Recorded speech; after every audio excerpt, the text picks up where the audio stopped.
These birds will come up to you in the evening. They may not gobble. Right. They may come in what we call dry or silent, but you have a real good chance of killing the bird this evening. This is when you have to sit real still. When they gobble, really? you can get up and dance. Yeah. But when that's when you can't hear. Well, good. Well, look, I'm looking forward to it. So let's go out there and see what we can find. Let's go. Good. If it's bad, we got it right here with us. So, Good luck. I'm telling you, huh? So what we fixing to do now? We fixing to get ready to take off? We're big to take off to the woods. Okay. How about you, Chris? You got everything? Let's go. You got your gun? You got your shells? Most important. Got everything ready to do.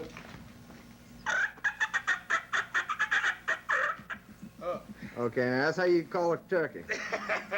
A Cajun gobbler. Oh, that's a Cajun gobbler. A Cajun. Here we are in the middle of the woods. We just got here. Hank, we fixing to head out, what, further back or what?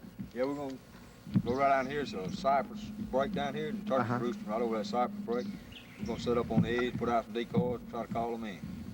So if not, like we'll do a little owl hooting, crow calling, try to get one of the gobbles. So at least we don't get him this afternoon. We know where he's at in the morning. And then you could act like an owl? We're gonna try to. Oh, really? Yeah, I don't do too good with owl, but sometimes they'll gobble at it. Well, that's great. Yeah, I tell you what, it really is pretty out here. This is all oak trees, and there's a cypress swamp back there, you said? Yeah, so a lot of oak, hackberry, Uh-huh. pecan, sweet pecan. Uh-huh. Turkeys love sweet pecan. Oh, is that right? Yeah, that's part of the main part of the diet inside the Mississippi levee. Oh, okay. And they do real good on eat all this green stuff here. They Right. Eat a lot of green.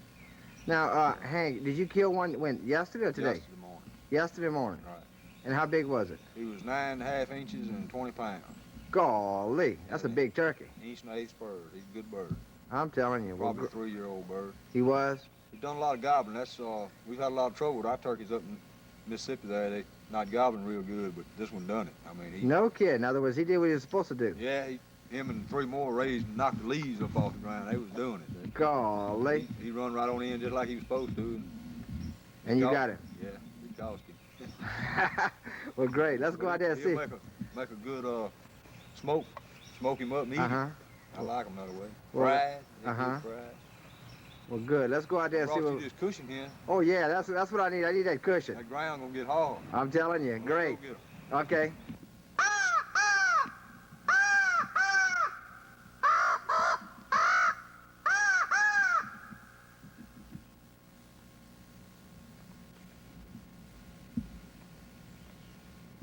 Nothing? Walk on, try it again. Okay.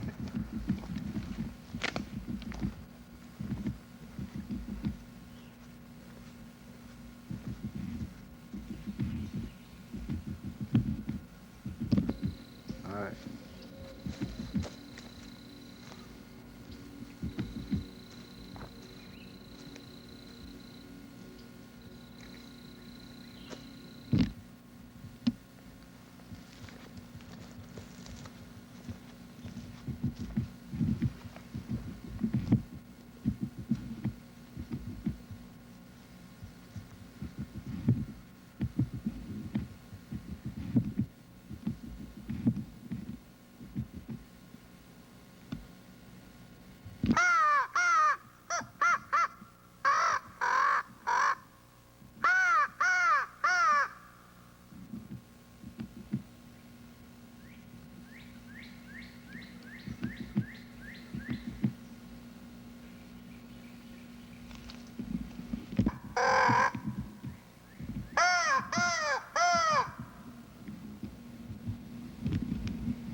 You got crows flying all over you.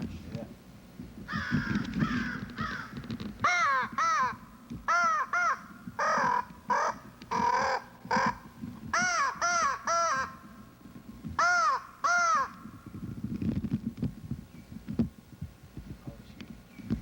On you, huh? You're right.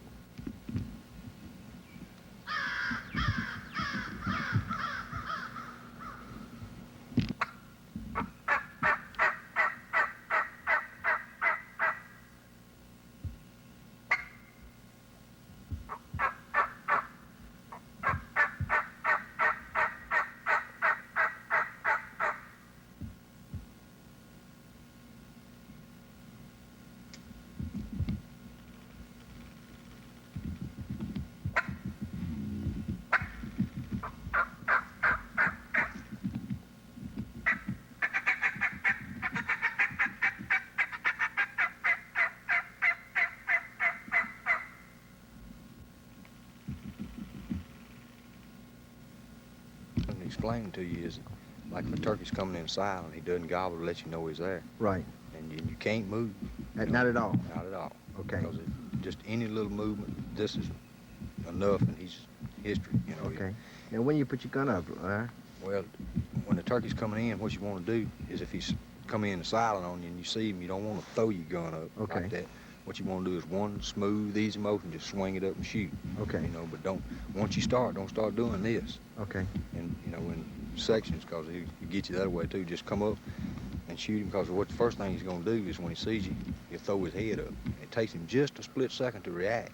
All right. But he's wondering what you are, Yeah. You just start up and just never stop coming up and just swing up and shoot in one steady motion. Okay. But you can't quick draw. 'Cause There's if no you try quick- to throw up, He's gone. he's gone. Now, how fast do they take off? Well, I always tell everybody they can outfly a quail, Uh-huh. they can outrun a racehorse, and they can outdodge a rabbit. So No kidding. that ought to tell you something about how fast they can get away from it. Well, I tell you what, I thought it would have been a lot easier than that, you know? Well, it ain't easy. There's nothing easy about it. It can be if it's all set up right and it works right. It's It's a lot of fun. a whole lot of fun. But, Now, there's a lot more walking in turkey hunting than there is turkey killing. You see, I didn't know that you had to walk for turkeys. Well, yeah. Well, sometimes you get lucky and be one roosted right on the road, but Yeah. very seldom. Usually 5-6 miles a day is not real uncommon. Oh, is that right? Yeah, just ease around like we're doing now and try to Yeah. get one located. Basically, like this afternoon, we're just trying to find one up in the morning. Oh, okay. Now, if he answers them, we're going to try to hunt him. But Yeah. in the evening like this, if you get one to answer a call, he's usually pretty easy to kill because Uh-huh. he'll be by himself. Whereas in the morning, he'll have hens with him and he's a little more difficult to call. But Right. Now, you can just kill a jake. no, No. you preferably don't want to kill the jakes. That's the young turkey with a short Oh, beard. okay. All right. We want a tom turkey, Tom turkey, a long 12-inch beard, 12-inch beard. inch and quarter spurs. Uh-huh. That'll work. So that's what we're looking for. Yeah, a good one. Good. So now we're going to keep on trying with a crow call. Keep on trying. Okay, great. All right.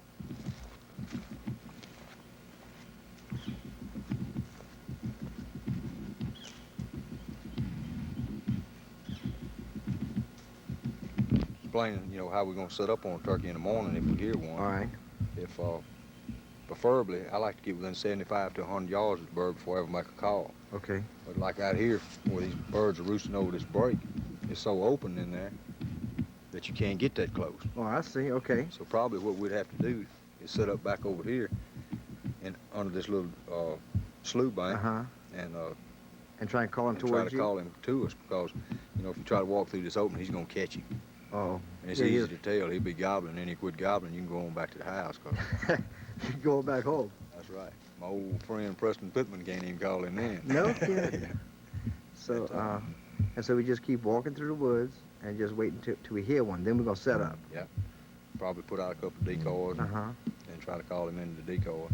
And you got all the Hopefully get some good strutting footage before you do the dirty deed. Yeah. Yeah. Tell you what, this is really something now. Well, there's supposed to be a lot of birds in here. Uh-huh.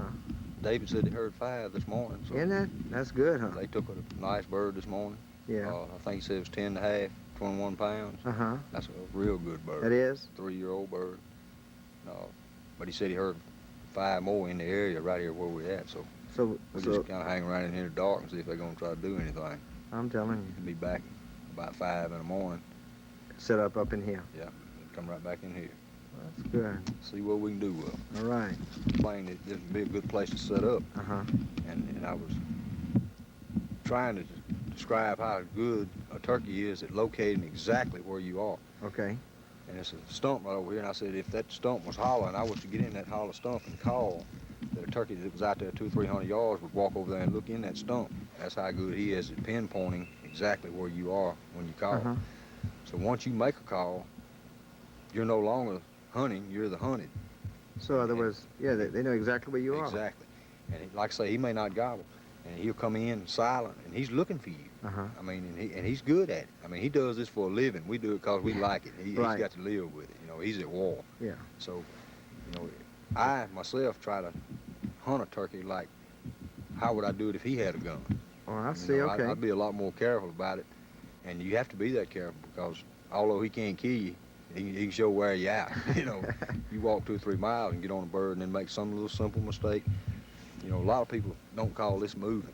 Right. You know, I know. anything is enough to do it. With a turkey. Right. Now, like deer hunting, you can do that and Yeah, still get away with it. But a turkey that's out there, because he's looking for you anyway. Uh-huh. And I mean, he comes in there with that head run up. We call it his periscope, and he can see almost all the way around. Is that right? Yeah, I think it's like 5 degrees behind him that he can't see. So he firstly got surround vision, and he'll catch you. And one time you can move is when a turkey's fan is up. Okay. And he's got his head drawn down when he's strutting. Uh-huh. And his fan is higher than his tail. And you can move them because it's, you can get away with it because Right. he can't see Okay. from behind. Yeah. And I bow hunt them a good bit, and that's the way to do it with a bow. You wait till he turns his fan till you can draw because he can't see you draw. Oh, all right. And plus, when you're standing behind him, you got a little aiming point back there. Yeah. Shine like new money. I'm telling you, huh? So this would be a real good spot to set up right here at the decoys. Yeah, because it's good open lanes down both sides, good open terrain. Boy, this woods is absolutely beautiful up in here. I mean, pretty. So, Hank, what you gonna do there? When he's out here and set these decoys up, you got a road running up this way, Uh-huh. and the turkey can see a long way. We'll put one up here, one back here. Oh, yeah, okay. Probably cut a couple of these palmetto and build us a little blind so it'll hide us. You gonna sit here and wait for him? Try to ambush one. All right.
How many you gonna put out, Hank? About 2. Uh-huh. What you want to always do is put these decoys out where the turkey can see them from the maximum distance. If the turkey walks in this road down here, you can see this one probably 100 yards. Oh, okay. Put this one up here. So you can... Same thing.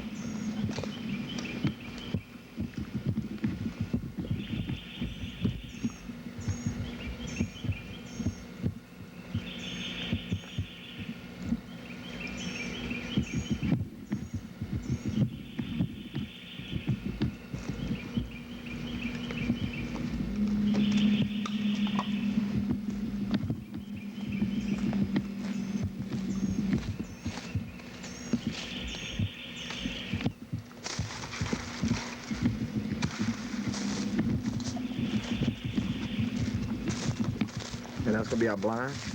One good thing about hunting in Louisiana, you got plenty of palmetto. Well, I'm telling you, huh? Makes a good blind. Talk about, you ever heard of Palmetto, Louisiana?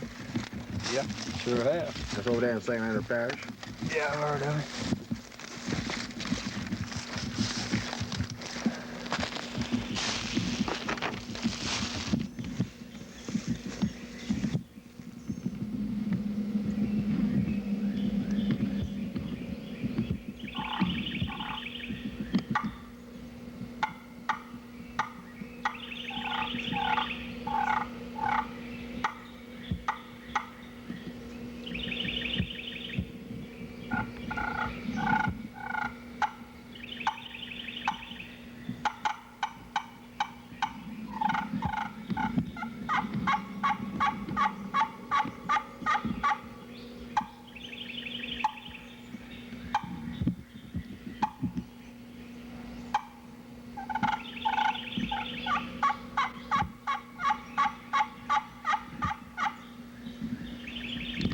What you gonna do there, Hank? This is a slate call. It makes a realistic cluck and purr, Uh-huh. which is That's clucking. Oh, okay, that's a cluck. Yeah. And that's purring. Oh, all right.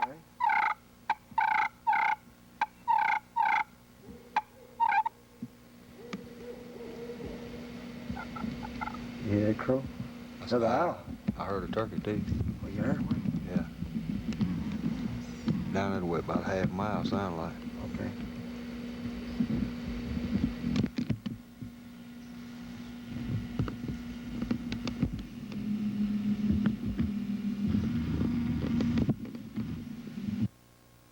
I hope everybody enjoyed our footage that we shot during the week over there, Chris. There was some great footage. I mean, if you're a turkey hunter, Uh-huh. that is platonic. Really? That is The best. the best. Well, good. And I tell you what, next week we're gonna make this a two-part segment. Next week we're gonna have the end results, and I know that all our viewers are gonna really enjoy that portion. That'll be great.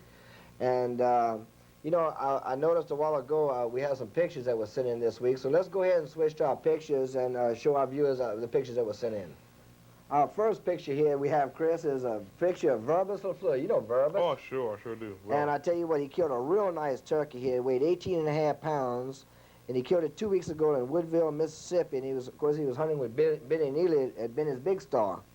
And that's a nice turkey, huh? What that's you a think? very beautiful bird, and you know, I tell the viewers that if they ever get a chance to get some lease or even get a chance to hunt Mississippi, they got a lot of birds out there. Is that right? Oh yeah, it's a nice bird he's got there. Well, that's great. We congratulate him.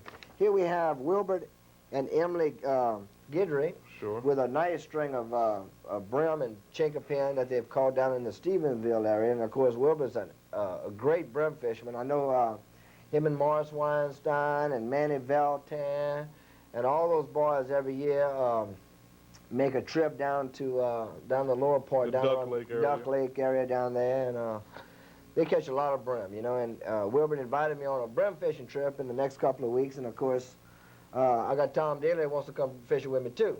So I guess we're gonna have to make a fishing trip down there, you And know. a fish fry afterwards. Fish fry afterwards, that's right. I tell you what, everybody's talking about the fish fry that I had on last week's show. Now when those chickapin run down there, that's like catching bass. It is. Big fish. Oh, they are. They really are.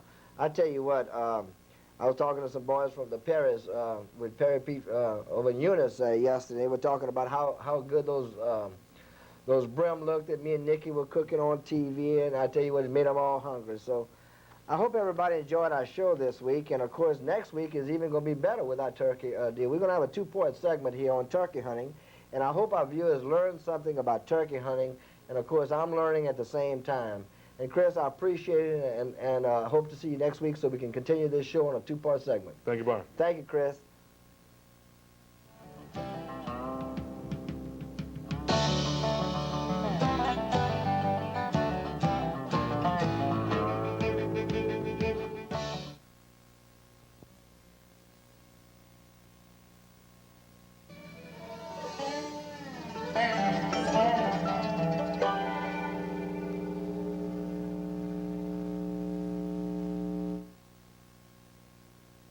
Welcome to another K-Dan Outdoors with Byron Briggs. I'm your host. Chris, thank you for coming by again this week. Having fun again. Good, good. And, of course, every week, you know, we like I said last week, we talk about your articles in the Daily World, and we really enjoy them. I want you to know that. And Thank you, Byron. And I tell you what, the Daily World is very lucky to have you. I appreciate that. Thank you, Byron.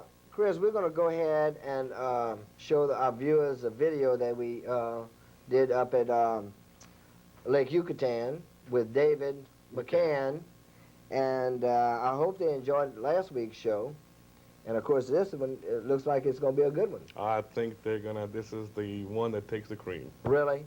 Oh, yes. And I tell you what, they just did an excellent job of hosting us up there, and the cooking was good. Oh, yes. I know you enjoyed the cooking better than anything. Especially the edife. The edife. The edife.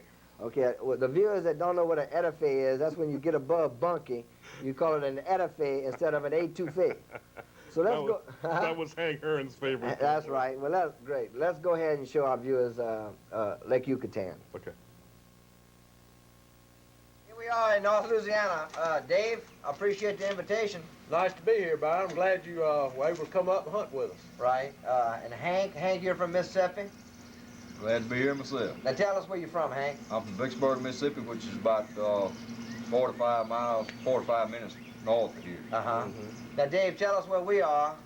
I guess everybody in the state knows where Monroe, Louisiana is. Right. We're approximately 75 miles from Monroe. You go straight east towards the Mississippi River. Okay. When you come to Tallulah, you come south about 25 miles, and that's where we're located. We're in the closest town is Newellton, Louisiana. Newellton. Okay. It's a farming community right here on the Mississippi River. And now, how far is the river from here? Now the river is actually, as the crow flies, about a mile. Uh-huh. So you're right here on the river. The lake we're on is Lake Yucatan. It's an oxbow lake formed back when the Corps engineers changed the course of the river and rerouted it and formed this oxbow. It's kind of like Foss River. And Right. Old River. Old River. Yeah. It's just a lake like that. It just got the name of Yucatan. I don't know how, but it got it. Right. Of course, we have our good friend here, Chris. How you doing, bud? Fine, buddy. I appreciate all the hospitality y'all You giving us. guys give me the hospitality, right? Yeah. Well, we're over here, and of course, most of the viewers know I don't know anything about turkey hunting, and Dave and Hank are the experts on turkey hunting. So, Dave, let's just go ahead and talk a little bit about turkey hunting and what you do and how you go about it. All right, well, Byron, whenever the spring rolls around, the season, these old turkeys in the woods kind of go get lovesick to these hens, Uh-huh. and they start to gobble. Well, as an old turkey hunter, whenever that time of year rolls around, I kind of fluff my feathers up too and try to strut. Hank, what you think about spring turkey hunting? Lord made anything better, kept it to itself. It's a lot of fun. You get a lot of hours of enjoyment. You get to spend a lot of time in the woods. You see a lot of pretty mornings. Right. You know, Dave, we were talking earlier about turkey hunting is kind of like in between duck hunting and deer hunting. And of course, duck hunting, you call the birds in and you put the decoys out. And deer hunting, you have to be real quiet and you can't move and all that type of stuff. So it's kind of in between those two. That's correct. Turkey hunting is in the spring of the year. Of course, all our other hunting seasons in Louisiana are in the fall and winter months. We've got about say middle of January to the end of March before turkey season opens. So we got a couple of months in there that nothing's going on, and a lot of the hunters are pretty well glad hunting season is over, especially the ones that hunted hard like we all do. Right. We kind of looking for a little rest because it does get old getting up at 4:30 in the morning every day. Yeah. Out in those woods. That's right. But when the spring rolls around, we've had a couple of months to rest, and then those old birds start to gobble and get with those hens to mate. It's just a time of the year that just excites us. Yeah. Of course, the woods are beautiful this time of year. The woods, the hunters miss what's going on in the woods in the spring. In the fall, they see the woods and the foliage die. Right. They see everything more or less blank itself out. It's down to just the bare woods. Into the winter. Hunting season's over in midwinter in January. They don't get to see it when the woods comes to life. Yeah. And Hank can vouch for me.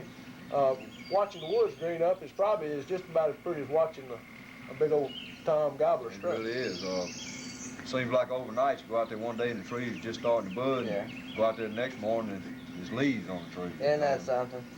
Now, Hank, you've been turkey hunting for about 25 years, you told me? Right, And you do guiding also in Mississippi? right. I've been guiding professionally probably the last 6 years, and I've taken a lot of people even before that. What I do is I kill a limit of birds, and instead of going over the limit and keeping hunting, what I do is just cast someone else and let them kill the birds. Oh, I see. Now, what's the limit on turkey? 3 in Mississippi, I think it's 2 in Louisiana. No, it is three in Louisiana. Louisiana, 3 gobblers That's only. the same in Okay. Mississippi. And of course, you can only shoot the gobblers. Right, only the gobbler, the male turkey. And he has a beard, and he That's has the correct. spurs, and That's correct. He'll have a red neck, blue head, white top on his head, white crown, and have a snout. Most of the time it'll be hanging down. Everybody knows what the snout on a tame turkey looks like, the same thing. Exactly. Dave, let me ask you something. When I first drove up a while ago and I had my camouflage suit on, you told me, Byron, you got the wrong suit on. It doesn't blend in with the foliage you have out here. So explain to me why I have this on. Well, several years back, a man from West Point, Mississippi by the name of Toxie Hayes created mossy oak camouflage. And there is 4 different patterns in mossy oak. Mossy oak, for the southern hunter and the northern hunter as well, blends in with just about all terrains. There is no terrain that I have not seen it blend in with. Yeah. I've been to West Texas and hunted. I've been to Mississippi in the hills and hunted. I've been to the swamps in Louisiana. Mossy oak just blends in with the outdoors. As far as we're concerned up here, Hank, mossy oak's the only camouflage. Yeah, that's exactly right. So this is mossy oak country up here. This is mossy oak country. And of course, all your trees over here have a moss on them. That's right. A lot of Spanish moss in this part of the country. I'm telling you, I just couldn't get over that. No, a while ago I was shooting.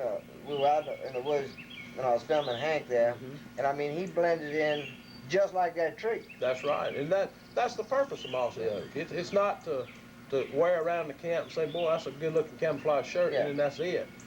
The reason we wear it is, of course, we like the clothing. It's comfortable clothing.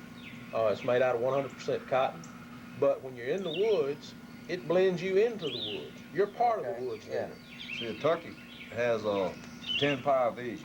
In other words, it's like him looking through a pair of 10-power binoculars at all times. Really? And you have to have full camouflage all the way. You know, when your head, your face, your gloves, everything.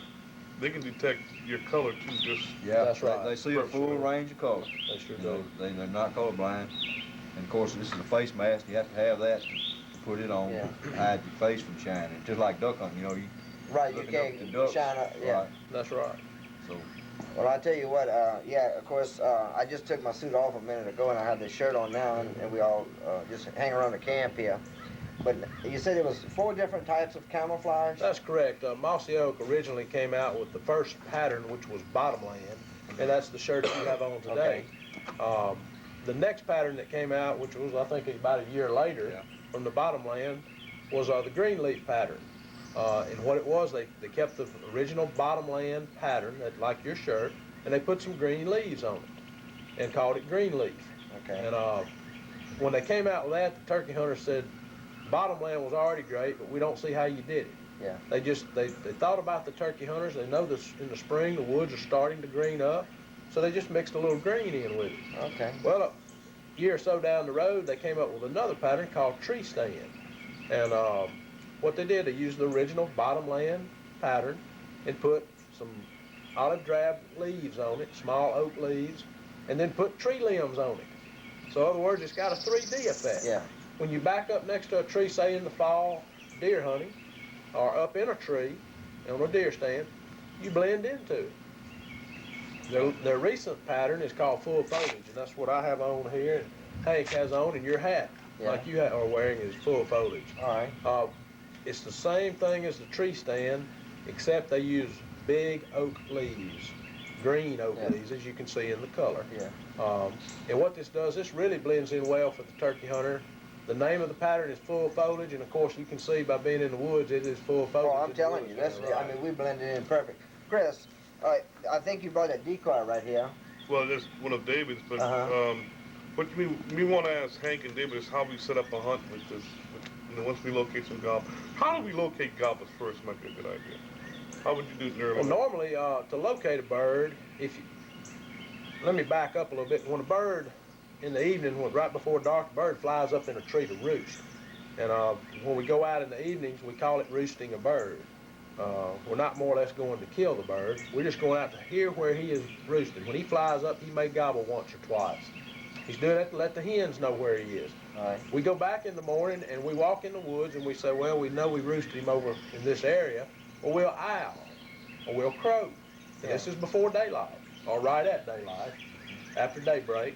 And what this does, this more or less shock gobbles that turkey. When I say shock gobble, it shocks him. He's gobbling at that sound. Hank has heard it 1,000 times. You can shut a car door. any sharp sound. Oh, is that right? Any sharp And sound. he'll gobble. And of course that, as you the hunter, there he is. You know exactly where, direction to go to. Right. And then from there you go, and then you set up. Yeah, the perfect situation is, and if the woods is greened up enough that you can get up on the bird without him seeing you. And he has excellent vision, as we've already stated, so you have to be careful. Well, yeah, with 10-power vision, I mean. That's correct. And you want to get into probably 75 to 100 yards. All right. Not any closer either. Right. No, you don't want to get any closer than that. And Then you want to call him in. Right. All right. You want to try to call him in. Yeah. too. Okay. The gobbler gobbles to let the hens know where he's at because they come to him by nature. Uh-huh. And we're going against nature by trying to call the bird in. And just like I stated to you yesterday, when you make a call, then he's hunting you. Right. You know, and that's when you have to be still and camouflage. And just try to. I'd rather be set up in a good place calling bad than I had to be set up in a bad place calling good. You know. So where'd you put the decoys? Usually try to put the decoy within 25 to 30 yards. Yeah. And I tell you something that I've noticed. I bow hunt turkeys a good bit, and I've noticed, especially if you're going to set up with a bow, you want to turn the decoy so that the gobbler will approach it from the rear, because it will almost always, not all the time, but almost all the time, approach it from the rear. Now, how close will a turkey get to this decoy? I've had them jump on them. No kidding, really? Just this opening weekend of turkey season, a good friend of mine from Laurel, Mississippi had 5 gobblers come in, and one was a longbeard, an old tom turkey, and the others were jakes, which a jake turkey is a tom turkey, but he's a young bird, first year gobbler. And the jakes pecked the turkey off of the stake onto the ground. The big tom came up and ran the jakes off, and he started pecking it on the ground. Is that Of course, right? he harvested his bird, and I guess that's about as much effect as you want. Yeah, well, that's what we plan on doing out here.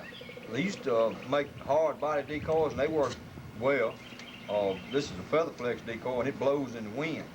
It spins around on Yeah, I saw that a thing, stake here. The wind's not really hitting right now, but in the wind, it'll move back and forth. Oh, okay. And Now, what kind of what's the name brand on this? Feather flex. That is a Feather feather flex What's decoy. another nice quality about these feather flex that you can bend them up and put them in your, they're very lightweight. Right. Go in your So I pocket. have- I think you got one in your pack. yeah, I've got 2 folded up 2 of them. in my pouch here.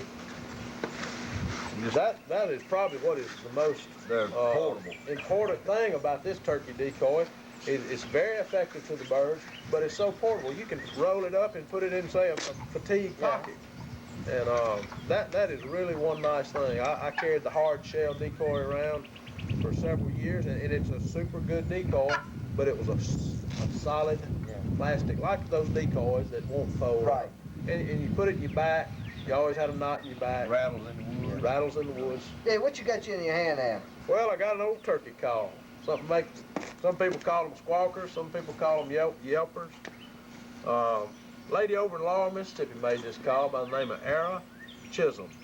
And I tell you, this is what my backup call that I use in case I break the one that I've had for several years. But she's an 82-year-old woman. And sits there and hand carves these things, and they've got a pretty good tone. If you don't mind, I'd like to Oh yelp yeah, it yeah. first. We want to hear it because.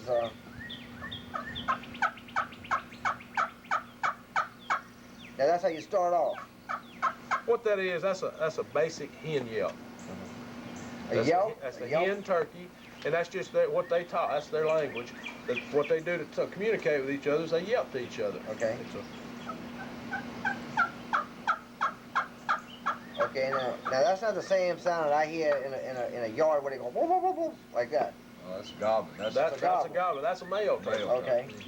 All your calls Or the hens. are the hen calls, All right. because you're trying to reproduce hen calls. That's correct. So you hear that, Chris? We don't want to do a gobbler call. We want to do a hen call. That's right. Okay. There's Not another, safe to go through the woods. That's gobbling right. either. another reason for that. Exactly. Yeah. Well, that's great. You think our chances are pretty good of seeing a bird out? I think they are, Byron. Of course, I've been hunting down here for well over 20 years, and we've got some birds. Yesterday morning, we harvested a nice gobbler. We heard 5 gobblers, including the bird we harvested. So we know it's 4 more left anyway. Well, that's good. I tell you what, we're looking forward to it. Of course, we're going to hit the woods after a while. What you got there, Chris? Mr. Hank here is a bow hunting specialist. Maybe we can kind of go over the equipment and show people how they bow hunt for turkeys around here. Yeah, I just got through, Hank, bring you up to date. A lot of people, I just got through shooting a show a couple of weeks ago on a 3D on bow hunting, on archery. And of course, I didn't know anything about archery either. So, tell the viewers something about bow hunting for turkeys. Well, the first thing you want is in my particular instance, I use a relatively heavy shaft. Unlike deer hunting, where you want to penetrate through the deer so that you have a good trail to follow, you want to hit a turkey with as much power as you can. Okay. In other words, I would rather that my arrow stayed in the turkey. You want to penetrate all the way through, but leave the arrow in the turkey, because when he tries to run off or fly off or whatever, which he's going to do 90% of the time. In other words, once you hit him, he's going to fly off? Or run off or fly. Really? Because you don't have the killing power. I mean, it'll kill him, yeah. but arrow kills by hemorrhage, and a turkey don't bleed much. I mean, I've shot him with arrow and never even find any blood. And you have to really watch which way it goes, but you want to hit him with as much power and weight as you can. And like I say, perfect case scenario is that you leave your arrow through the turkey. You want at least the fletching part, because it'll drag him down. It'll start grabbing in the bushes. And if he does take off running, it'll hit limbs and it'll do more damage to the bird and stop him quicker. This is a muzzy head. It's called a turkey thumper. It does a good job. That's a nice. It hits with pretty good power. These blades here are not, they're not cutting blades. In other words, what they do is they stop the arrow from going through, because when they hit, they don't cut, so it slows the arrow down, and that gives that hard hitting effect, and it's a good head. It really is. Well, that's good. Now, Chris is going to bow hunt after the turkeys today, huh, Chris? We'll try. Okay, and of course, I don't know how to shoot a bow, so I'm going to use a shotgun. Chris is going to bow hunt, and Byron's going to back him up. I'm going to back you up. You know, you were telling me earlier about how fast a turkey can run through the woods and all that, and it's just amazing. I mean, you know, if you don't know anything about it, you know, it's just really amazing. Well, great. Well, listen, let's go ahead and we're going to, y'all want to ball off some crawfish before we go on our hunt? I think we ought to. I tell you what, before we go, why don't we get Hank to pick up a call or two and demonstrate a few calls? Sounds good. Duck and cut and run for us, too. That'd be great. There's several different kind of calls to use. I use a slate when I'm calling low to a turkey. A lot of birds don't like loud calling. You call to them loud, you don't respond well. The tree call to a bird early in the morning, I use a slate to do that. And you start off just by clucking the low with. That's a cluck. That's a pluck. Yep, to it. That's a pluck. You do that quiet. Right. Turkeys just waking up, and they just, like any other bird, they start off kind of low, and then they pick up as they go on. In other words, Hank, I don't mean to interrupt you, but what you're saying is when that bird is asleep on that limb, on the roof, the bird wakes up, he doesn't wake up hollering. Right. He wakes up, it has to kind of warm up. That's when he was talking about shock gobbling. I mean, you can shock a gobbler because he's sitting up there kind of dormant, you know, he's not really woke up, and all of a sudden he hears this I know what you're talking about. Right. Old snore here. Yeah. You get out there and you make a loud noise, and it startles him, and he gobbles. You know, and that helps you locate him. But then you get up on him and you make a little tree lip like I just made. And you fly down. I use a handkerchief to do that. I saw that thing. I thought it. This really works well on pressured birds. A lot of people call to them loud on the roost, and I don't like to do that. Yeah. But in public woods, where there's a lot of pressure, you can take this handkerchief, just hold it in your hand, just. Okay, like they're coming off the roof. Right. That's what it is. Bird has just hopped off the limb and is flying down to the ground, and that's those wing beats. And take a diaphragm call. That's what I use, because I have to have both hands to pop this handkerchief, but kind of fly down and cackle. I had to put it in my mouth. It may not come out just right. Hank, now when you're talking about a fly down cackle, or just a turkey cackling, anytime a turkey cackles, aren't they generally associated with flying? Yeah, just hopping over a creek or a slough. Hear a turkey cackle, it's usually associated with flying. With flying. Before people really started up in our part of the country understanding what cutting was, we used cackles all day long, and it worked fine. Yeah. But now it's getting to where the turkeys are used to hearing cackling, and they don't associate it. I mean, if you're hunting in the hills where there's no creeks or sloughs or anything, and you hear a turkey cackling, well, it's not normal for a turkey to be on the ground cackling, but I'm going to try to do a cackle. I don't know how to turn out. I'm going to start off with a tree up and just go through a...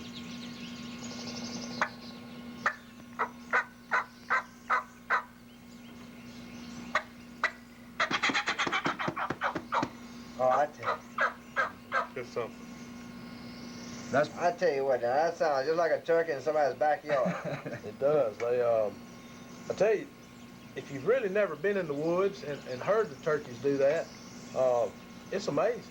It's a, you've been around turkeys, say deer hunting, you see a Right. few walking through the woods, but the spring of the year is just a totally different time. They do different things that time of Yeah. year. a turkey that's feeding alone. They're always clucking and purring to each other. It's kind of a locating call, like they cluck and purr, I'm over here, and this Right. one clucks and purrs, I'm over here, Mhm. And then you have a yelp, which is your mating call. And it sounds, I use a box, a diaphragm, a mouth call. You can do it with all of them. This is a box that Preston Pittman makes that I carry. I got 2 or 3 boxes, but I like this one. It's good. It's a good call.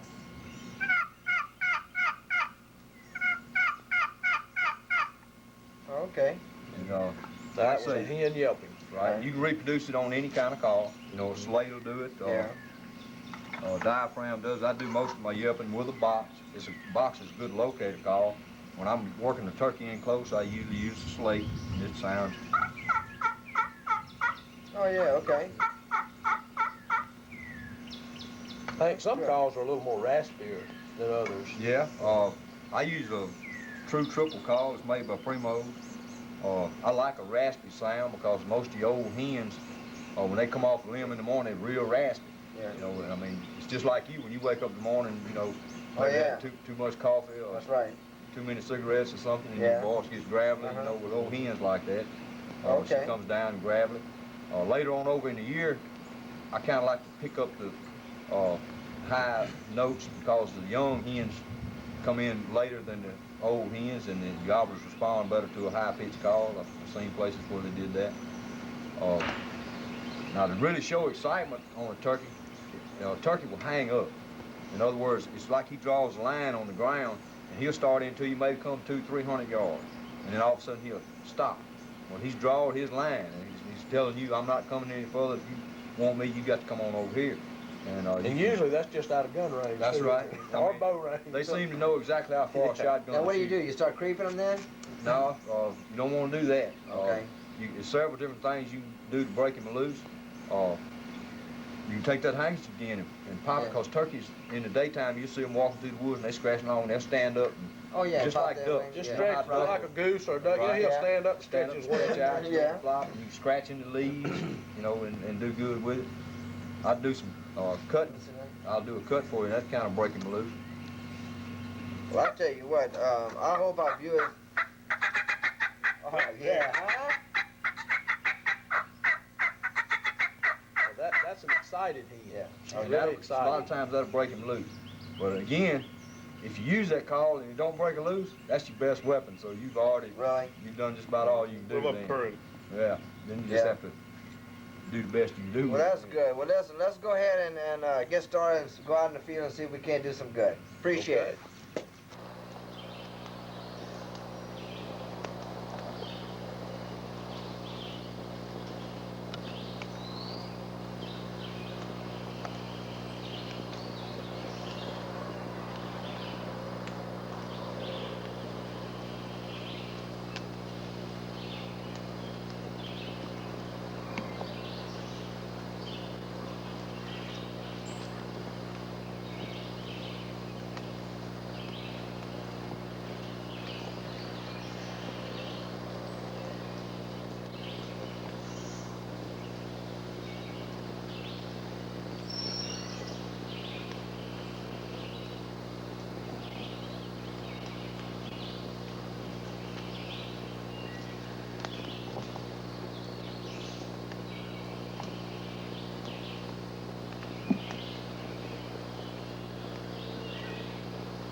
Good shot.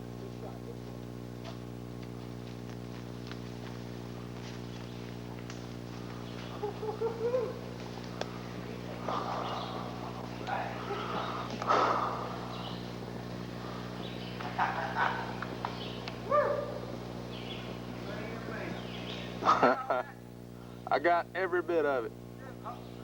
Congratulations. Hold him up. Give me my gun, Jerry. I was finna rig it up. Okay. Oh, you have? Put these binoculars in there. Here. Here. I hope viewers all enjoyed our our two-part segment on turkey hunting, Chris. And of course, I want to thank David and Hank on an excellent job, and of course yourself. And you know, it's a new sport out there, and that's why we had a two-show segment on it. And I hope our viewers learned something about turkey hunting as well as I did. It's an exciting, active sport.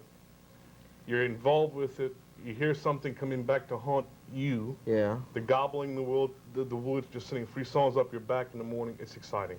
And that's what, the end of that tape is what it's all about. Yeah.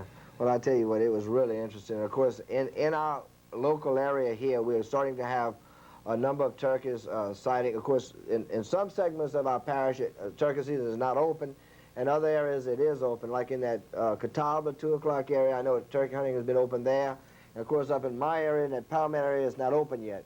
And they have a restocking program with the state coming in and restocking the turkeys into certain areas. So hopefully in the next couple of years, I know it's a growing sport and it's getting bigger and bigger and bigger. So I just was fortunate enough to be on with y'all. I want you to know that. Go back next year. Good, sounds good. And I hope all our viewers enjoyed this show. And of course, next week, we hope we have another exciting show. So I'll see you on the bye bank.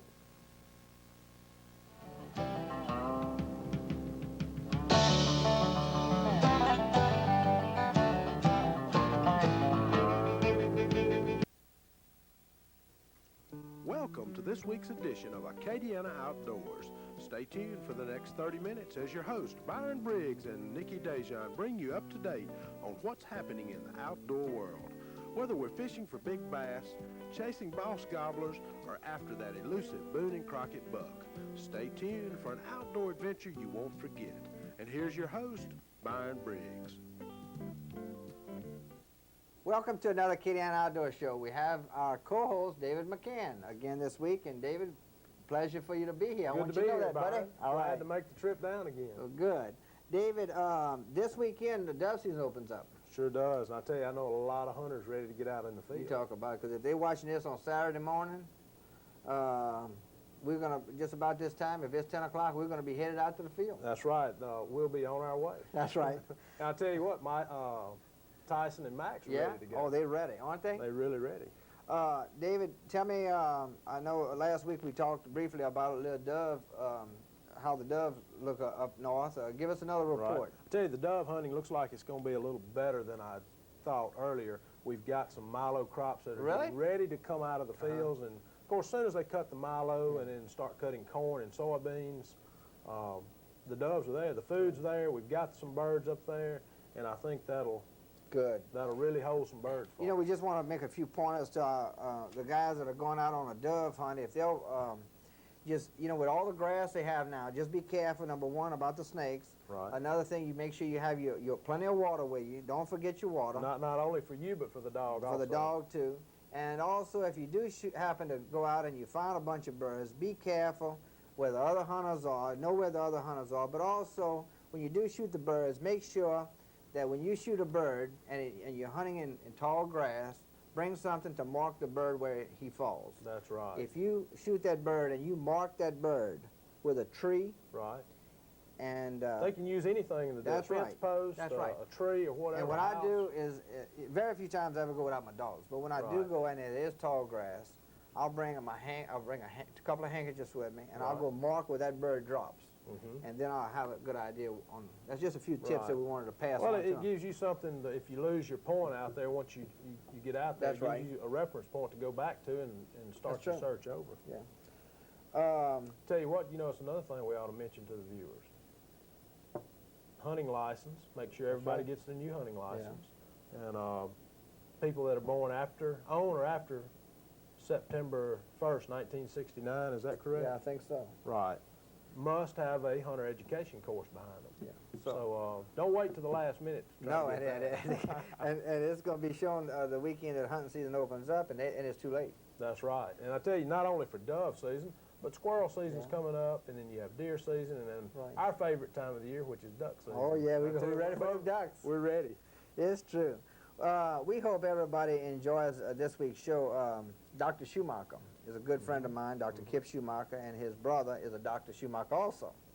So Dr. Schumacher and Dr. Schumacher went out on a scuba diving trip and also a fishing trip out in the Gulf, and I was just amazed at how they do all this type of stuff. And I thought our viewers would enjoy it, and of course we didn't want to do a dove hunting show before the season opened up to show it on opening day. Right. So we're going to be in the field working on the dove show. That's right. While the viewers are watching the scuba diving That's show. correct. So let's go on out to the Gulf of Mexico with Dr. Schumacher, and then we're going to come on back. The second, we're at Acadiana Marina. Gonna try a little fishing and scuba diving. Who do we have here? Chris? I'm the captain. The captain. Your brother. Come on now. I am Dr. Chris Schumacher. All right. Hot dog. Here we got some other guys over here. All right, guys. Everybody introduce themselves. Elmer? Elmer Fondo. Jennings, Louisiana. Hot dog. Over here. Schumacher. That's my dad. Todd Schumacher, my very, very fine nephew. He's the. He. Hot dog, man, I tell you. He's a heck of a fisherman. Who do we have in the back here? There's Jennifer.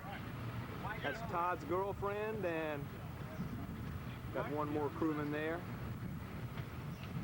Jennifer's going to be our deckhand. Better get yourself in there.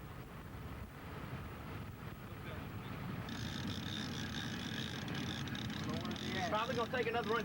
Keep him away from the props. Right there, he's right here.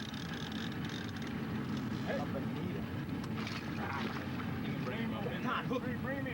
Hook over the boat. Bring him over. I did all of that for bait. For bait, son. Well, at least you didn't lose it this time, Heath. Been trolling a good bit of the day and haven't done too good, so we're going to try and stop this rig and let the boys do a little bottom fishing, and Chris and I, probably Todd, will try and do a little diving.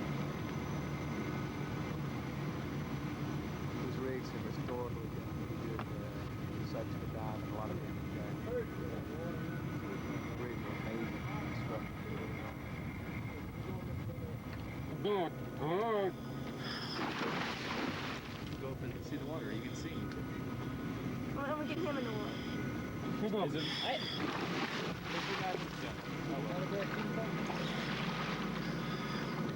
It's on safety.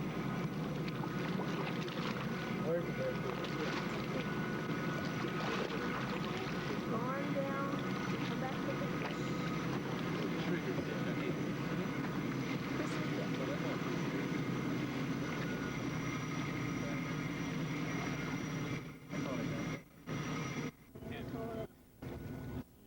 How big is it? It's small. Why don't you load him back up for me as soon as you can, buddy? Chris has got one about the same size. They're not bad size. What does it look like down there? It's pretty murky. Chris has a fish too. The biggest Two can. amber Great jacks. shot. Okay. Do you want to go down and get another one? He's still plenty alive. Get a gaff. Get the gaff, Todd. Good. Get the gaff over here. You got a gaff? Come on. Somebody get the gaff. Somebody get the gaff. Right, wait. Get the gaff. There's a gaff all at your feet. There's two gaffs over Kip's here. fish. Watch it. Nice Todd, size. you got my spear gun there, boy? No, I can't. Let me get him close. Okay. You filming this? Boy? Well, they're not too big. Nah, he's got a small size, buddy. Yeah, they're not too big that they drag in the box. Exactly. Right. Okay, you want to take that out? Here it comes. There it is. That's a nice one. That's a nice one. Come here, buddy. Come here. That's an amberjack. Pete or Dwight, y'all get ready to grab that spear gun. He can't hold that down there. Okay. got a fairly decent sized leg. Chris got another nice amberjack. We're just about to head out again. Watch out, let's come in. Can't see. Hey, I got something big. And Mr. Elmer has... Check my rod there, baby. Check my rod here.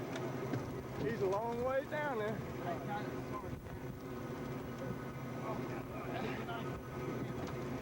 You filming this, Jim? I'm getting Mr. Elmer's fish.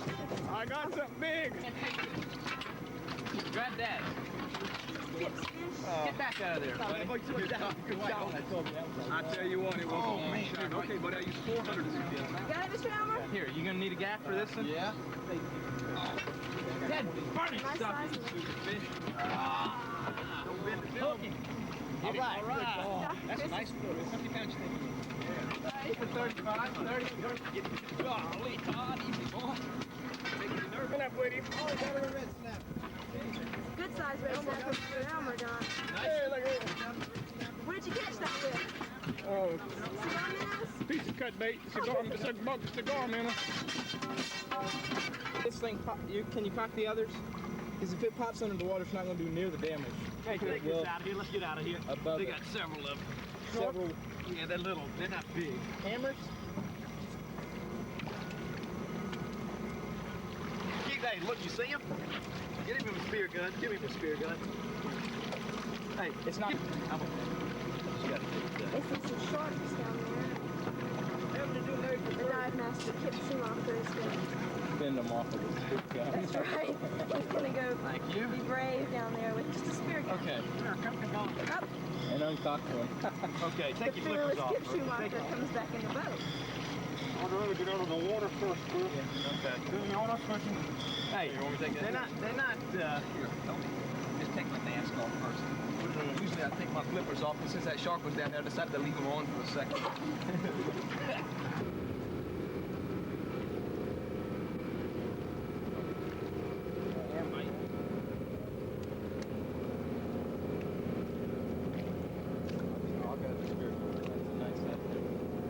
Nice size.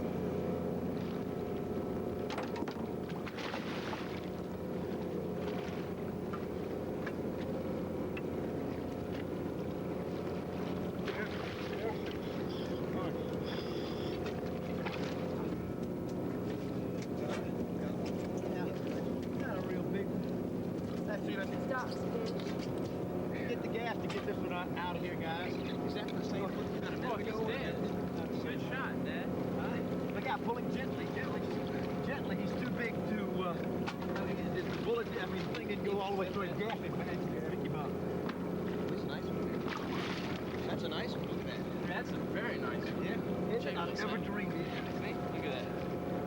These are very nice. Up the bottom fishing so far, but I tell you what, we did pretty well spear fishing in a little bit of time. We didn't even burn one tank, and we got, I think it was 7 or 8 ling and cobia, and amberjack that were anywhere from 25 to 35 pounds or so. Not the greatest day, but nothing to start with. Today is going to be a long night on this boat. We plan on doing some bottom fishing for a red snapper, and then tomorrow morning we're going to do some more diving. I think Chris outdid me today on the spear fishing. Today? I better not say today, he says.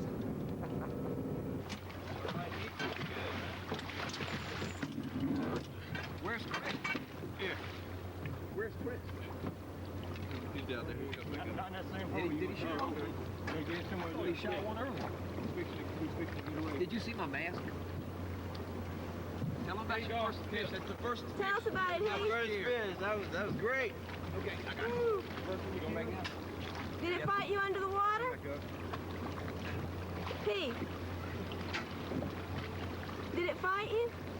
Did he fight? No. Stop watching. That trucker got so wrapped up in those cables, huh? Oh, let's see what he has Okay. to do with this. Get the gaff, get him out. Hurry up, grab quick, he's gonna pull. Little life left. There you go. I'll get him the gaff.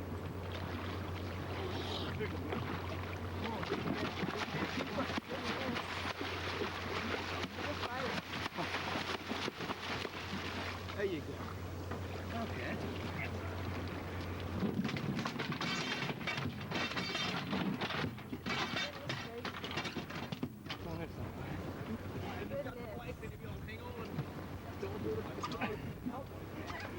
They'll kill you.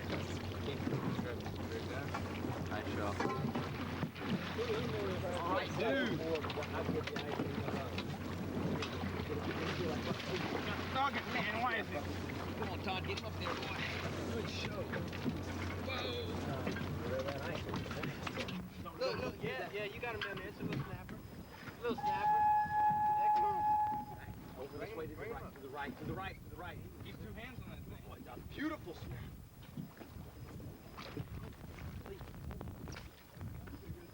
That is a nice one. Good 5 to 7 pounds, huh, Chris? What? That's a good 5 pounds, 5 to 7. It's a 7-pounder. Come on, Jim. King, it's king. Okay, you're just gonna have to bear with us just for a second. Yes, you do. Okay. Come on, Todd, just get it up here so I can get him. No, it's your fish. That's about the catfish. I got him. Barracuda. The barracuda. Let's see it, Chris. For the film, boy. Get him up here. Woo, that's a nice size one, huh? That's what those things look at in the water. Oh, y'all got him. Y'all got him. Mr. Elmer got him too. We got him, Mr. Elmer.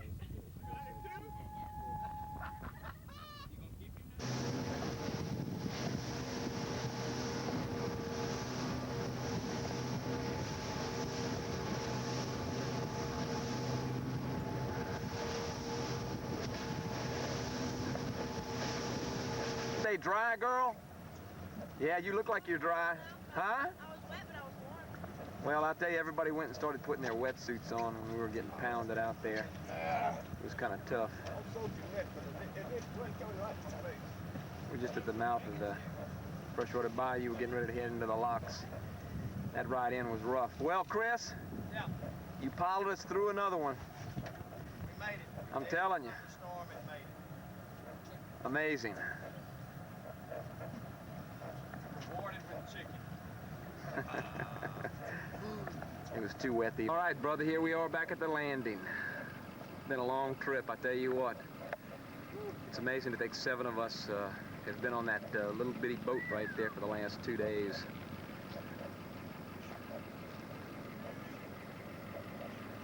People said we couldn't do it. The captain back home at last. 5.5-hour trip home.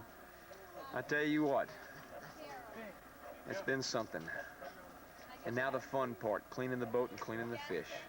We'll show you all the fish in just a minute here. Back at the house, and if you can see, they've got a heck of a display of some fish there. They're trying to take a still picture here. That's amazing, isn't it? Look at the size of all those fish. Everybody get their fish up. Oh, Miller picked up the biggest one. That's amazing, isn't it? This baby broke my rod. Look at the size of that son of a gun. Yeah. Come on now. You got the headless mackerel? The headless mackerel. There he is, Todd. Jennifer, you taking pictures, baby? And look at Jennifer's barracuda. Amazing, huh? I'll get closer individually. Here, he hold yours up. Chris, hold yours up. Daddy, take a picture of me and my pretty fish. Okay. Pretty fish. All right, he's, let me get Heath. You got to mount that thing. Yeah, we were told that one had to be mounted. We voted. You got to have that mounted. Okay. First amberjack. Here's all the fish. I'll tell you what, that was a heck of a trip, wasn't it? Oh, it really was. Man, you know what I can't believe is the number of amberjacks they had. This size that was this thing. Okay, guys, let's get these ice chests down here and get the fish back on the pronto. Still, I need Don to come up here. We're going to hang the ice chest down. All right, Deborah. But David, I know all of our viewers enjoyed that scuba diving and the fishing, and they just had a great time. I tell you, that was beautiful. Wasn't it though? I mean, it was great. Absolutely beautiful. Well, David, do you have anything else this week for our viewers? Well, I tell you what, we've talked a little bit about dogs and trying to take care of them and hunter education. I just, like one thing for the viewers to remember, and that's safety when you're in the field. Use good judgment. Yeah. And all it takes is a little common sense. And I believe a lot of problems that occur out there probably wouldn't happen at all. It's true. And know where the other hunters are is the most That's important right. thing. Know And where don't- they are. And Don't shoot low on these low-flying birds. Right. You know, just Exactly. be careful out there because an accident can happen so fast. That's right. And you know, I know. you know well how quick. it That's can happen. correct. And we want to remind our viewers, if they don't have a license, they can go by this weekend and pick one up at Kerry's or Dave's Gun Shop. They can get their shells there. And also, we want to don't forget about Joy Dog Food. They can go by Fizet's Feed or Triple I in Lawtell. And Fizet's decided that they're going to start hunting Joy Dog Food. They've had a number of calls. And so that's right here. That's right here in Opelousas, Opelousas, right. So that'll be a So close they'll be able to place. get in Lawtell or Opelousas. And I mean, my dog Tyson and Max are looking super. I tell you, we looked at them earlier, and Yeah. it looked like they're gaining a little weight. Oh yeah, they I tell can't you, wait. But we're going to run some of it off in duck season. That's true. That's true. Well, David, I really appreciate you being with us this week, and you're going to have to come back down from Delhi, and of course, I know you're going to be doing a show this weekend up there for us. Right, we sure are. We're going to have the annual legislative dove hunt there. Is the governor going to be there? The governor's going to be there. He's already canceled a trip to, I think, Colorado or Mexico just to be at the hunt this year. And last year we had our best hunt out of 18 years, and I hope the 19th year even beats it. Yeah. So we're looking to have a good time. We're going to have about 350 hunters. Is that right? Right. So we're gonna put on a big feed and a big hunt for them. But You're going to do a little video in front we're of going naturally. I'm gonna be behind the camera, and Right. maybe we can get some area legislators and Great. maybe a couple of senators and the governor on film, and we'll see what they can do with a shotgun. Okay, David. Well, look, I know our viewers are going to be looking forward to that, and appreciate it again. And Okay. I'm going to let you close this week. Okay, well that wraps it up for another week, folks. I hope everybody has a safe outdoors. Until next time, I'm David McCann for the Acadiana Outdoor Show. Keep on camping, and we'll see you in the woods. Today with Forrest Grimion, and Forrest, I saw where you'd found this mummified squirrel, and I thought a number of our viewers would like to see this. What is that?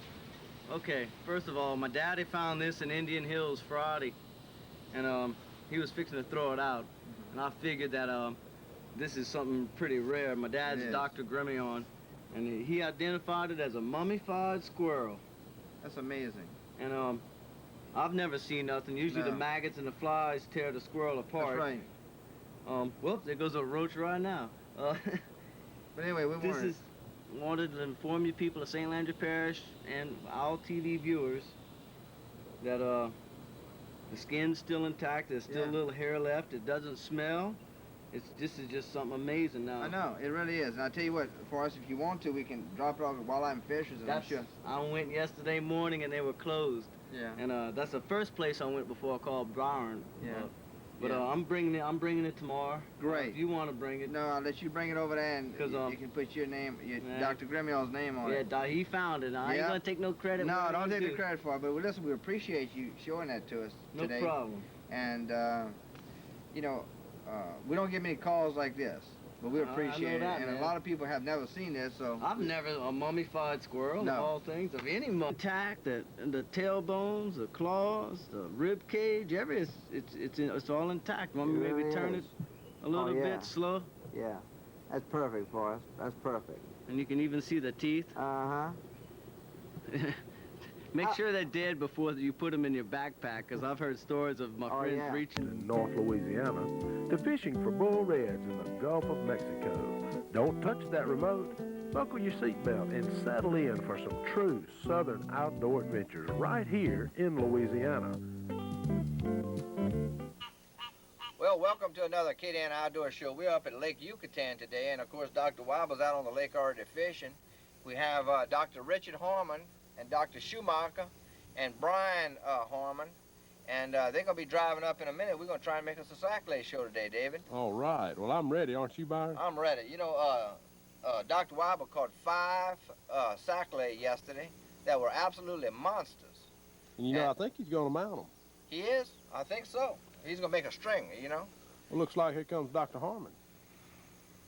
Yeah, to tell you what, we're going to have a good time this morning out here fishing. All right. I'll tell you what, go over there and greet them and welcome them to the show, and let's get their gear ready. I think that's Dr. Schumacher. Uh-oh. happening? Yeah. All right, Byron, I boys, want to y'all tell ready? you something. Richard and I have been discussing who's going to fish with you, and I was begging Richard to let me fish with you, but he finally won the toss, and he's going to be fishing with you. He pulled a short straw, so I told him we Okay. got to fish with you. And Brian, you gonna fish with us today, buddy? How you doing there, Dave? All right, Dr. Schumacher. Dr. Harmon, glad to have you up. Hey, man, welcome to my palace. All right, this is Dr. Harmon's palace. Well, who you got with you there? That's your son? That's my son, Brian. How you doing, Brian? Fine. All right. Tell him how old you are, Brian. I'm 12. Where you go to school, Brian? Opelousas Catholic. All right. Tell him how many deer you killed, Brian. 2. 2. You killed 2 last year? Well, that's good. All right. Well, we're gonna go ahead this morning. We're gonna be fishing with some. We're gonna fish sacklay this morning. I want to show you something here, Dave, before we get started. We're gonna go ahead and fish with some new little baits. Let me see where they are. Byron, you need some baits? I'll give you some. No, sir.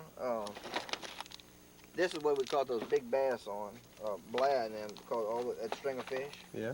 Hold them up. See that Berkeley power crawl? That's what we caught them on that big string of fish. Oh, man. This is what we're gonna use today. It's called a power spin. Yeah. Made by Berkeley. It's a power bait, and you see those little tails? Uh-huh. That's what we're gonna be burning them up on in just a few minutes. Well, I tell you what, I know some people that are ready to burn them up. Brian, are you ready to catch some fish, buddy? Yes, sir. Good. Well, look, y'all get your rods out. The boat's already in the water. I want to show you something here. I showed you a few minutes ago. It's called a power crawl, but one of my claws are off of this bait. But if you video right out to this tree right here, I want to show you something. Right over here, right about where I just threw, there's a 17-foot old river channel that comes right through here. And then it's a big drop off right here, and it comes on through, and those big old bass are laying out right next to these logs right here. Come on. And that's where that string of fish that Blair and Cliff caught. And we're gonna try and catch us a big bass out of here before we sacklay fish. I'm just letting that jig go right on down, 17 feet down. I'll tell you what I'm gonna do. I'm gonna go ahead and flip right up in here. I'm gonna catch us a big bass. Did you show Dr. Weibler in the middle of the lake out there? I sure hadn't, Byron. We've been talking about that lure.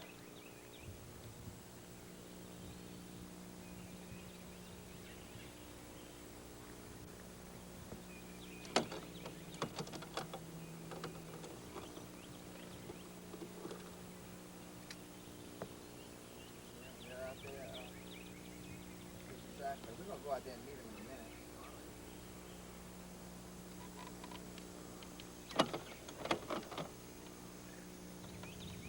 I'm gonna go ahead and jig right here for a little while, David. Okay.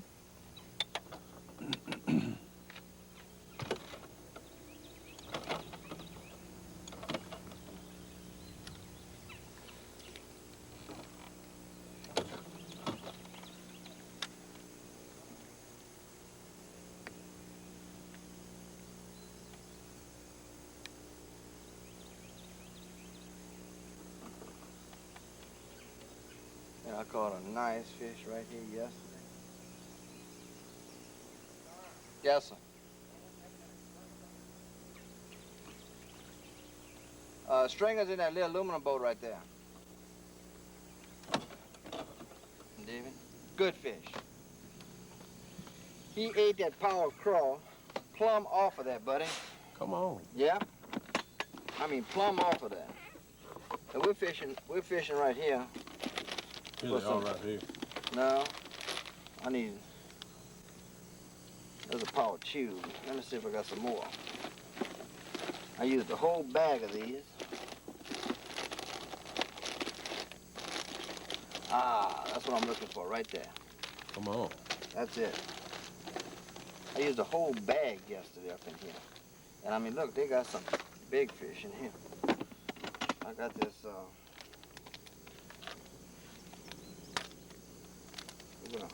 we're gonna catch a couple of hogs and we'll go out there and Go out there and get some cycle in a minute. What you think? I'm ready. You ready? I'm just glad we're here. David, I tell you what, we really have enjoyed it up here. And of course, we're gonna go on back this afternoon. We're gonna fillet some bass.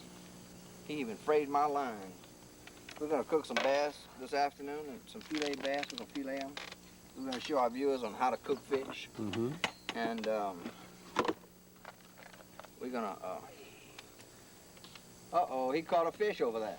Not the first one, buddy. What does that mean? Dr. Schumacher, what you got there? Is it catfish? Well, I got a limp. It's a bass, Brian. That's a bass. Brian. That is a catfish, huh? Is that a catfish or a bass? I think it's a bass, Mr. Briggs. You think it's a bass? I know I don't fish very much. It looks like a bass to me. Does it have whiskers? It has whiskers. If it has whiskers, I don't think it's a bass.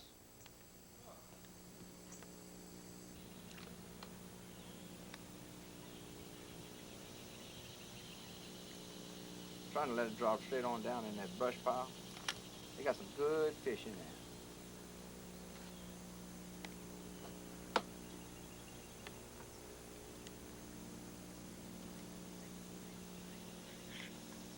Boy, it ought to be a big bass laying there, Brian. That'll be a big one right there. We're gonna catch a big one.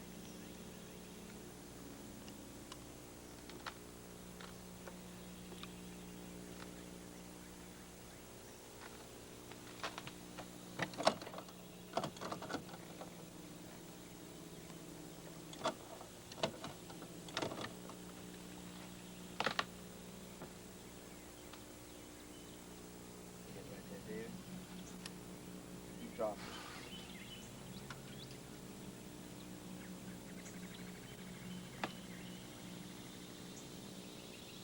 Again, sink it. Right. You can cut it off now. David, that's one of those little saccolade right there. Oh, good fish, Brian. He's not that good, you know.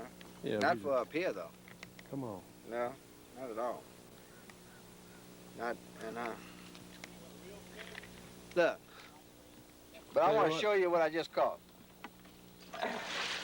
How you like this one, David? Man, I'm telling you what, that is a good fish. You didn't get him on film? No, I didn't. You know, I was in the back of the boat, Byron, and I was trying to catch one myself. Let me Just get missed another the one fish, for you then. And you got into him. Yep. Before I could get the camera, you had How several about this fish. one?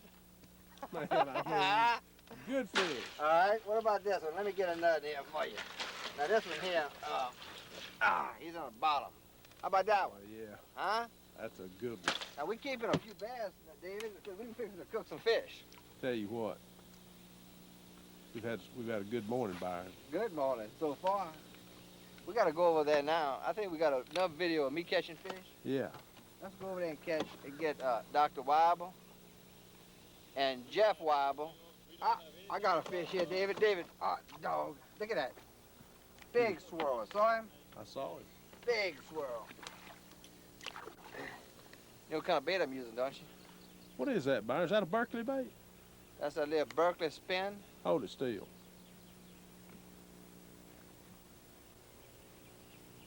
Man, It's good they looking love little it, bait. don't they? Yeah, let me put that in the water. I want to show you what that thing looks like in the water. Wait a minute.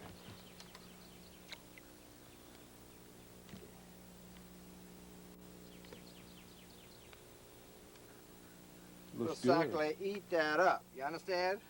All you gotta do is look in that box. I'm telling you.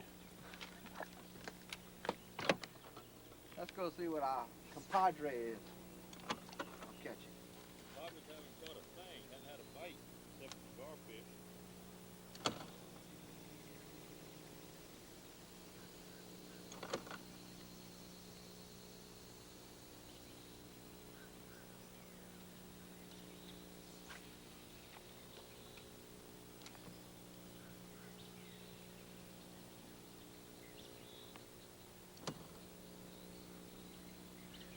Hey, Jeff? Exactly. Medium size, Yucatan, cyclade. Hold him up.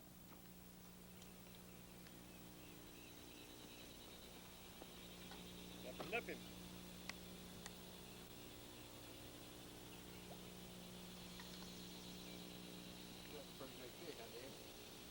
Let me hold him up, Byron. Hold him up, Jeff. Let's see what you got. Now we're not doing catch and release right now because we're gonna process fish this afternoon.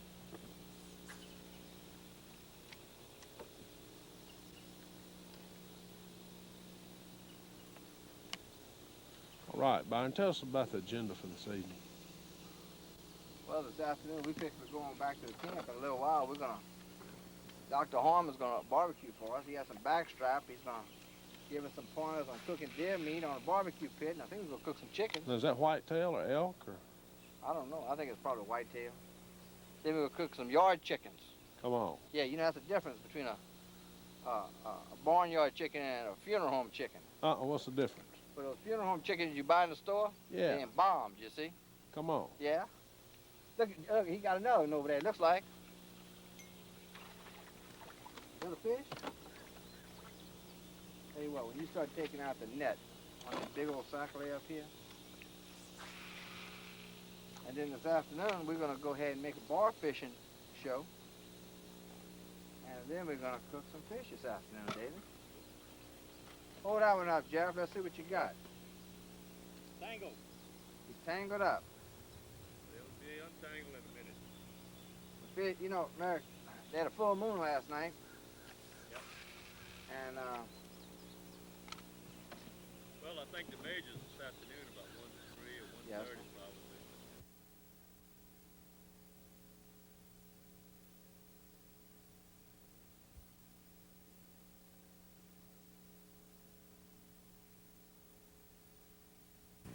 Acadiana Outdoors with Byron Briggs is sponsored by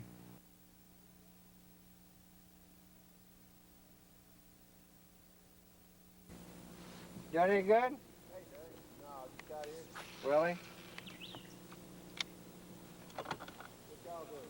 Oh, not too much. David, this is Billy Calvert from Delhi. That's right, Byron. I And tell he's you out what. here sac-a-lait fishing today. And he's a good, Top-notch sac-a-lait good fisherman, isn't he? white perch fisherman. That's Yeah. right. Good sac-a-lait. He's been jig fishing down here for years. Is that right? That's right. Well, let's go over there and see how he's rigged up. Okay. Because we showed the viewers a while ago on how we were using this spin Uh-huh. from Berkeley. And, See how he's trying them. yeah, 'cause we always, you know, look for different ways to try and fish the sac-a-lait back That's home, right. you know. Looks like he's got a jig and he might be tight lining.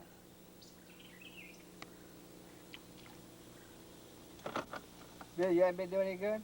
Huh? You no good? Just got here. Yeah, I thought when you came up.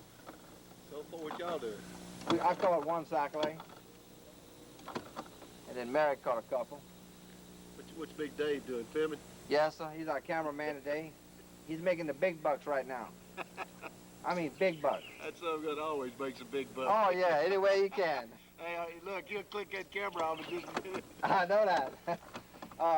Hey, Bill, show us how we jig them up in North Louisiana. This show's for South Louisiana.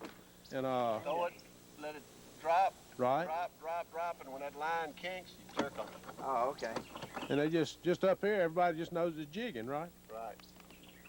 And you use your light yellow line, you can see it when them sun guns hit it. They'll I see, they'll kink that line, and then when they kink it, you jerk the steel out of it. Right. So in other words, when it goes slack, that's when you pop it. Right. Now, what color jig are you using today? Green and gray. David, I want you to take a picture of his jig. You see how that jig is I've got it, Byron. is sideways like that? It always, if it hangs down like this, Bill, it's no good. If it hangs like this, you better change it quick. Uh-huh. Now, why does that make a difference? I don't know. They just always hit it when that sun gun's parallel like that. Parallel. I've never caught one with the jig sitting up or sitting down. Either one. Is that right? Well, you know, my grandfather showed me how to jig fish, and that's the way he always taught me. He said, you got to pull it up Said you got to pull it up where it floats level. Got to sit level. That's right. And if you use this yellow line, it don't matter how bad the glare is. You can see them sun guns when they kick it. I see. Yeah. David, where'd all this water come from? It's coming out of the woods. Billy, we cut some beaver dams, and we're draining the woods. Have they caught any out there at all? Yesterday had a good day. Had some big fact, we've got 5 of them to mount. 5 of them to mount. On jigs or on spinners? No, on the little spinner baits, ultralights. Well, let's go over there and see what those All right, Harry, Billy. Mo, and Curly are doing. Good luck. We'll see you Y'all later. have a good day. All right, buddy. Tell you what, Byron, he's a nice fella, isn't he? Ain't he? Real nice people. Everybody up here in North Louisiana are good people. I know. I tell you what, he's a good fisherman.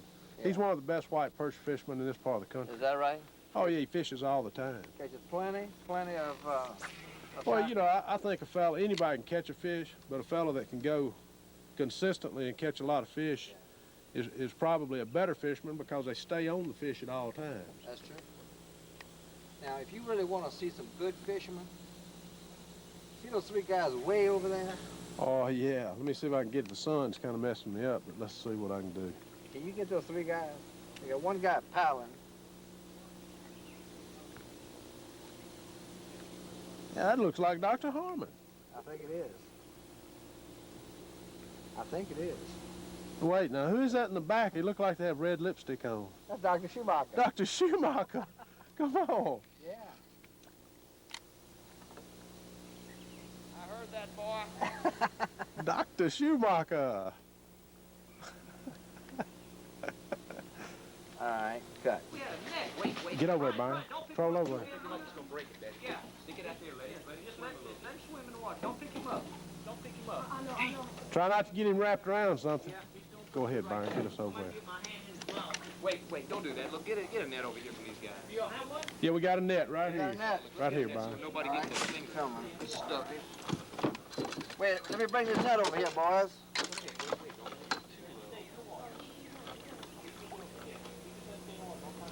Here we go. Dr. Schumacher, Yes, sir, Mr. Briggs. you the net man? I'm the net man. All right. Don't hurry up. Where is his head? Sit down, Byron. Here, I'll get it. I got it right there. He pulls it over towards me, buddy.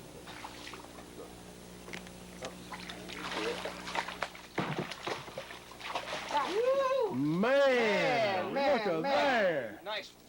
I mean a nice one. What's one? Well, I tell Brian, you what. Brian, was he fun? Yes, sir. Come on. Hey, is that one of those Right yes? there, buddy. Yes, That sir. is a fish. Tell you what, we need to get him off, hold him up. Man, look at that fish. Could you turn that thing off just for a second there, buddy? Look, he's up I to the get tree you out of again. the tree, if you don't mind. Right, Dr. Schumacher. I like that limb right there. That's the same one I Dr. took the last Schumacher. 3 times in a row. I Yes, tell you what, you know what I saw when you got hung that right before he caught the catfish? Yes, sir. The catfish fell off that limb and he caught him in the water. Exactly. I think it did. That's the one I was trying for, too. I tell you what, that is a good fish. Nice looking. Oh, yeah, man. Let's see him. Wait, Richard, turn around. Turn around. So over here. turn around, Richard. Let's see. Let's see what you got. Now, Richard, holy man, I'm telling you, Dr. Schumacher, you did a wonderful job. See, I want to tell you something here. The difference between me and Byron is I'm going to let this fish go. Catch and release? Catch and release. Come on. Catch what you can and release the rest. Is that the way it goes, Byron? Whatever you say, Dr. Schumacher. All good.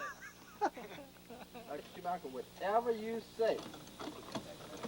Well, I'm gonna head to the camp, go get the barbecue going. All right, Ray, I tell you what, give us a little rundown. What's for lunch? Well, we got some 3 racks of pork ribs and some pork fingers, and then I've been marinating for about 5 days some backstrap.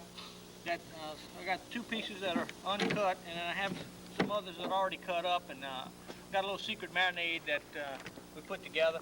Yeah. And we're gonna slice those things up small, and then I'm gonna put some Philadelphia cream cheese Come on. each piece, and I'm gonna roll it and put some jalapenos on it and put some bacon on it as well. Oh, man, that sounds delicious. That'll make you want to go home and slap your mom. Now, that's for supper, right? Oh, that's lunch. That's a little lunch snack. Yeah, that's lunch. Then we have at supper time. I think it's gonna be Mr. Briggs is gonna do the fish frying. Come on. That's right. We don't want any fish over there though with the head on. I don't want any lipstick on any fish. Byron, Oh, I tell you what. That lipstick back in your little dock kit there, boy. Well, David, All right. everything's looking good, and everybody's gonna eat now, and hope everybody enjoyed this week's show. And until next week, we'll see you out on Outdoors. Yo. We hope everyone has enjoyed this week's edition of the Acadiana Outdoor Show. Remember, whether you're on the water or in the woods, the role you play as a sportsman is how others see it. We hope everyone's next outdoor adventure is a good one, and don't forget, if you kill or catch something, that's a bonus. Until next week, I'm David McCann for Byron Briggs and the Acadiana Outdoor Show. Keep on camping, and we'll see you in the woods.